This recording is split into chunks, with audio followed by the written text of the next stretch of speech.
السلام علیکم ناظرین، اہم خبر سے آپ کو آگاہ کرتے چلیں۔ بابر اعظم نے اعلان کر دیا کہ وہ عید کہاں منائیں گے۔ قومی ٹیم کے کپتان بابر اعظم نے مداحوں کے لیے عید کا پیغام جاری کرتے ہوئے کہا ہے کہ اپنے خاندان اور دوستوں کے ساتھ عید منائیں اور انجوائے کریں۔ ہم کھلاڑیوں کو بہت کم عید گھر پر منانے کا موقع ملتا ہے۔ نجی ٹی وی کو دیے گئے خصوصی انٹرویو میں بابر اعظم کا کہنا تھا کہ فٹنس کیمپ سے ہمیشہ فٹنس میں بہتری آتی ہے۔ کاغول میں میرا تیسرا کیمپ تھا اور ہر بار مجھے فائدہ ہی ہوا ہے۔ بابر اعظم کا کہنا تھا کہ T20 ورلڈ کپ ٹارگٹ ہے، اس لیے اس فری وقت میں فٹنس کیمپ کا انعقاد کیا۔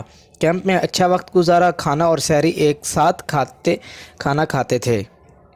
انہوں نے کہا کہ اعظم خان نے اس کیمپ میں کافی متاثر کیا، اس نے ہر سیشن میں حصہ لیا۔ حسن علی کی ٹیم کی جان ہے اور وہ ہر وقت مزہ کرتا رہتا ہے اور ہر وقت الکروٹ کرتا رہتا ہے۔ اس کا کہنا تھا کہ جس کھلاڑی کی بھی سالگرہ ہوتی ہے ہم ایک ساتھ مناتے ہیں۔ شاہین کو گھر میں کام تھا، اس لیے ان کی سالگرہ یہاں نہیں منا سکے، اگر وہ کیمپ میں ہوتا تو ضرور مناتے۔